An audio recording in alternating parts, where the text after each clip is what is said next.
નમસ્કાર. નવું ચેપ્ટર આપણે ચાલુ કરવા જઈ રહ્યા છીએ હવે જૈવિક વર્ગીકરણ. આ ચેપ્ટરની અંદર આપણે વર્ગીકરણ વિશે માહિતી મેળવવાની છે અને કયા કયા સજીવોને કઈ રીતે વર્ગીકૃત કરવામાં આવેલા છે, એમના લક્ષણો જોવાના છે કે કયા સજીવ પાસે શું લક્ષણ છે ને કયા લક્ષણને આધારે એમને જુદા જુદા વર્ગકોમાં વહેંચી કાઢેલા છે અથવા તો એમને જુદી જુદી જગ્યાએ મૂકેલા છે. તો વર્ગીકરણની વ્યાખ્યા કરી લઈએ. પહેલાં આપણે વર્ગીકરણ એટલે કોઈ પણ સજીવને તેની ભિન્નતા અને સામ્યતાને આધારે જુદા જુદા વર્ગોમાં વહેંચવાની વૈજ્ઞાનિક પદ્ધતિને વર્ગીકરણ કહેવાય. હવે જુઓ, આપણે આ ચેપ્ટરની પ્રસ્તાવના તમે જુઓ પાઠ્યપુસ્તકની અંદર, તો વર્ગીકરણ કેમ જરૂરી છે એક આ પહેલો પ્રશ્ન. વર્ગીકરણ શેને આધારે કરી શકાય? વર્ગીકરણ કરવા માટે કયા કયા મુદ્દાઓની જરૂરિયાત ઊભી થાય? વર્ગીકરણ કરવું હોય તો એ પહેલાં જે તે સજીવને ઓળખવું પડે અને ઓળખ નક્કી કર્યા પહેલાં એના લક્ષણો જોવા પડે.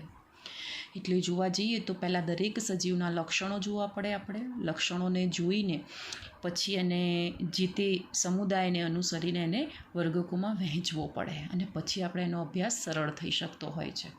આપણે એમ સમજીએ કે આપણે બધા જ સજીવોનો અભ્યાસ કરવો છે તો એ શક્ય નથી. આપણે વનસ્પતિનો કરવો હોય તો આપણે એ રીતે જવું પડે, પ્રાણીનો કરવો હોય તો આપણે એ વર્ગીકરણ પદ્ધતિ પ્રમાણે જવું પડે. એના ઓળખના લક્ષણો જોવા પડે કે આ જાતિ કઈ છે. પ્રાણીઓમાં અઢળક જાતિઓ છે, વનસ્પતિમાં પણ અઢળક જાતિઓ છે.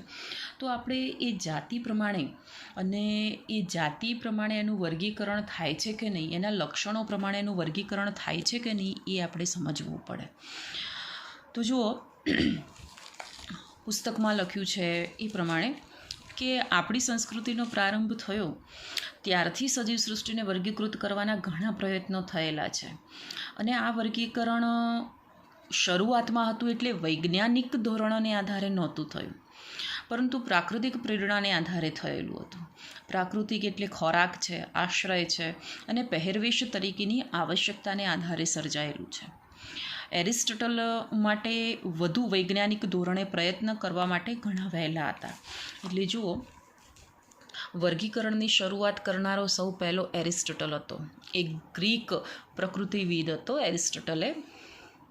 એટલે સૌ પહેલો પ્રયત્ન કરનાર એરિસ્ટોટલ હતા. હવે એરિસ્ટોટલ વૈજ્ઞાનિક ઢબે એમને પ્રયત્ન કરેલો છે સજીવોને વહેંચવાનો. તો એમને વનસ્પતિને 3 પ્રકારમાં વહેંચી કાઢી: છોડ પ્રકારની, ક્ષુપ પ્રકારની અને વૃક્ષ પ્રકારની. જ્યારે પ્રાણીઓને 2 ભાગમાં એમને વહેંચી કાઢ્યા: લાલ રંગનું રુધિર ધરાવતા નથી એવા સજીવો અને લાલ રંગનું રુધિર ધરાવતા હોય એવા સજીવો. તો એમને વનસ્પતિને પણ આ આધારે વહેંચી કાઢેલી છે અને પ્રાણીઓને આ આધારે વહેંચી કાઢેલા છે. એટલે એમના સમયમાં, એટલે કે એમને જ્યારે વર્ગીકરણ પદ્ધતિ આપી, એના અગાઉ કોઈએ આવું વૈજ્ઞાનિક ઢબે આપવાનો પ્રયત્ન નહોતો કરેલો. એરિસ્ટોટલ એટલે સૌપ્રથમ એમ કહી શકાય કે વર્ગીકરણની શરૂઆત સૌપ્રથમ એરિસ્ટોટલે કરેલી છે. એના પછી બીજા આવ્યા છે લિનિયસ નામનો વૈજ્ઞાનિક છે. આગળ પહેલા ચેપ્ટરમાં આપણે આવશે કે દ્વિનામી નામકરણ પદ્ધતિના જનક છે, પ્રણેતા છે, કે જેના આધારે દરેક સજીવનું નામકરણ થાય છે. તો દ્વિસૃષ્ટિ વર્ગીકરણ પદ્ધતિ ચલણમાં હતી લિનિયસ વખતમાં. તો એ દ્વિસૃષ્ટિ એટલે એક વનસ્પતિ સૃષ્ટિ અને બીજી છે એ પ્રાણી સૃષ્ટિ છે. આની અંદર સમગ્ર સજીવોનો સમાવેશ કરવાનો પ્રયત્ન હતો લિનિયસ દ્વારા. એના પછી આવ્યા વિટેકર નામના વૈજ્ઞાનિક. વિટેકર નામના વૈજ્ઞાનિક આવ્યા છે કે જેમને 5 સૃષ્ટિ વર્ગીકરણ પદ્ધતિ આપેલી છે. એમાં પહેલી સૃષ્ટિ જે છે એ મોનેરા છે, બીજી પ્રોટિસ્ટા છે, ફૂગ, વનસ્પતિ અને પ્રાણી. આમ 5 સૃષ્ટિ વર્ગીકરણ પદ્ધતિ છે. એરિસ્ટોટલ કરતાં, લિનિયસ કરતાં વિટેકરની વર્ગીકરણ પદ્ધતિ થોડી વધુ વજૂદવાળી હતી, વધુ આધારભૂત હતી. અને કેટલાક પ્રાયોગિક પુરાવા તેમજ માઇક્રોસ્કોપની અને સાધનોની શોધ થવાને કારણે એ અંતસ્થ વિદ્યા સુધી પહોંચી શકેલા. કોષ દિવાલની રચનાની બાબતે, કોષ દિવાલની હાજરી કે ગેરહાજરીની બાબતે એમને ઘણું બધું ધ્યાનમાં રાખીને પછી આ 5 સૃષ્ટિ વર્ગીકરણ પદ્ધતિ આપેલી છે. બીજું એક ત્રિક્ષેત્રીય વર્ગીકરણ પદ્ધતિ છે, હૂઝ નામના વૈજ્ઞાનિકે આપેલી છે. હવે ત્રિક્ષેત્રીય વર્ગીકરણ પદ્ધતિ એ વિટેકર કરતાં પણ એડવાન્સ છે. હૂઝ જે હતા વૈજ્ઞાનિક, એમને શું ધ્યાનમાં રાખ્યું હતું? જો એરિસ્ટોટલ આપણે જે જોયું ને, તો એરિસ્ટોટલ શું હતું કે બાહ્યાકાર વિદ્યાને ધ્યાનમાં રાખતા હતા. બાહ્યાકાર વિદ્યાને એટલે નરી આંખે જેટલું દેખાતું હોય ને એ પ્રમાણે એમને વર્ગીકરણ કર્યું હતું. આપણે નરી આંખે એમ જોઈએ કે છોડ પ્રકારની કેટલી વનસ્પતિ છે તો એમને એમાં વર્ગીકૃત કરી દીધી. વૃક્ષ પ્રકારની દેખાય તો એ રીતે વર્ગીકરણ કર્યું, વેલા સ્વરૂપની દેખાય તો એ રીતે વર્ગીકરણ કર્યું. પણ જેમ જેમ આગળ શોધખોળો થતી જ ગઈ એમ વર્ગીકરણમાં પણ ફેરફાર આવતો ગયો. એટલે વિટેકરે જે આપી એના કરતાં પણ વધુ આધુનિક પદ્ધતિ હૂઝ નામના વૈજ્ઞાનિકે આપેલી છે. અને એમણે 3 ક્ષેત્ર, જેને ડોમેઇન શબ્દ આપણે વાપર્યો છે, 3 ડોમેઇનમાં વિભાજિત કરેલી સમગ્ર જીવસૃષ્ટિને. તો પહેલું જે છે આર્કિયા ડોમેઇન છે, બીજું જે છે પ્રોકેરિયા ડોમેઇન છે, અને ત્રીજું છે યુકેરિયા ડોમેઇન છે. આવી રીતે 3 ક્ષેત્રોમાં એમને વિભાજન કરી દીધેલું હતું. પણ હૂઝ નામના વૈજ્ઞાનિક જે છે એમને વર્ગીકરણ માટે ખૂબ જ ઊંડાણપૂર્વક અભ્યાસ કરેલો છે. કોષ હોય તો કોષ દિવાલની રચના, કોષ કેન્દ્રની હાજરી અને કોષ કેન્દ્રની અંદર આવેલા પદાર્થોને પણ એમને ધ્યાનમાં રાખ્યું છે. કોષ કેન્દ્રની અંદર ડીએનએ કેવું છે, આરએનએ કેવું છે, બરાબર, આ બધા ઉપર એમને ફોકસિંગ કરેલું છે, બધા ઉપર એમને ધ્યાન દોરેલું છે. એટલે હૂઝની વર્ગીકરણ પદ્ધતિ જે છે એ આ બધા કરતાં ખૂબ જ આધુનિક છે અને ખૂબ જ કહી શકાય કે પ્રાયોગિક પુરાવાને આધીન છે, માત્ર બાહ્યાકાર વિદ્યાને આધીન નથી. એટલે વર્ગીકરણની અંદર આપણે ધ્યાનમાં રાખીશું,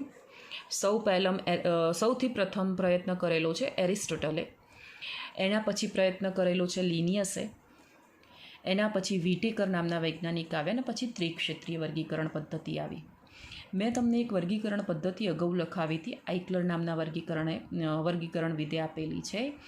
એ પણ ઘણી પ્રચલિત હતી એમના સમયમાં, કારણ કે આઇકલરે જ્યારે વર્ગીકરણ પદ્ધતિ આપી ત્યારે અત્યાધુનિક સાધનોની કોઈ શોધખોળ થઈ નથી. માઇક્રોસ્કોપ જેવા સાધનો એ પણ કેવા એકદમ પ્રાથમિક ધોરણના હોય ને એવા માઇક્રોસ્કોપ અસ્તિત્વમાં હતા. બહુ હાઈલી અત્યારે જેટલી ટેકનોલોજી છે એવી કોઈ ટેકનોલોજી અસ્તિત્વમાં નહોતી. એટલે એમની રીતે બહુ સારો પ્રયત્ન કરેલો છે વર્ગીકરણ કરવા માટે. એટલે આ આપણે વર્ગીકરણ પદ્ધતિઓ આ પ્રમાણે સમજવાની છે. પણ અત્યારે આપણે આ ચેપ્ટરની અંદર જો સૌથી વધુ ધ્યાનમાં રાખવાની છે તો એ છે આ 5 સૃષ્ટિ વર્ગીકરણ પદ્ધતિ. અત્યારે આપણે વિટેકર પ્રમાણે જવાનું છે. અને વિટેકરની જે પણ આ સૃષ્ટિ છે, મોનેરા છે, પ્રોટિસ્ટા છે, ફૂગ છે, આ બધાને આપણે સમજવાની છે. જુઓ, હવે આ ચાર્ટ પ્રમાણે આપણે સમજી લઈએ કે 5 સૃષ્ટિ વર્ગીકરણ પદ્ધતિ સમજવાની છે તો એમાં લાક્ષણિકતાઓ શું છે. તો જુઓ, લક્ષણોમાં કોષ પ્રકાર છે, કોષ દિવાલ છે, કોષ કેન્દ્ર પટલ છે, દૈહિક આયોજન અને પોષણની પદ્ધતિ. મોનેરાની અંદર બધા જ આદિકોષ કેન્દ્રીય સજીવો છે. આદિકોષ કેન્દ્રના લક્ષણો મેં તમને અગાઉ સમજાવેલા છે. હું કહી દઉં કે કોષ કેન્દ્રની ફરતે કોષ કેન્દ્ર પટલ હોતું નથી, પટલમય અંગિકાઓની હાજરી નથી હોતી, અને રંગસૂત્રોનું કોઈ આયોજન નથી હોતું. આપણું ડીએનએ શેમાં છે? રંગસૂત્રોની અંદર છે, અને આપણું ન્યુક્લિક દ્રવ્ય જે છે રંગસૂત્રોમાં સરસ રીતે આયોજિત થયેલું છે. એવું મોનેરાના સભ્યોમાં ન હોય. મોનેરાના સભ્યોમાં જો કોષ દિવાલ હોય તો એ સેલ્યુલોઝ વિહીન છે અને પોલિસેકેરાઇડ વત્તા એમિનો એસિડની બનેલી છે. કોષ કેન્દ્ર પટલ અહીંયા ગેરહાજર છે. આપણે હાલ ચર્ચા કરી એ જ પ્રમાણે કોષ કેન્દ્ર પટલ ગેરહાજર છે. દૈહિક આયોજન કોષીય જોવા મળે છે.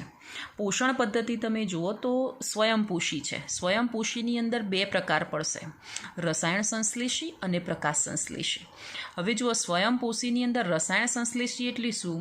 રસાયણ સંશ્લેષી એનો મતલબ એવો થાય કે કોઈ પણ રાસાયણિક પ્રક્રિયા થતી હોય, કોઈ પણ જગ્યાએ જૈવિક પ્રક્રિયા થતી હોય, એની અંદર રાસાયણિક પ્રક્રિયાઓ ચાલતી હોય, એ રાસાયણિક પ્રક્રિયાઓની અંદરથી ઉર્જા મેળવી અને પોતાનું જીવન જીવતા હોય એવા સજીવો.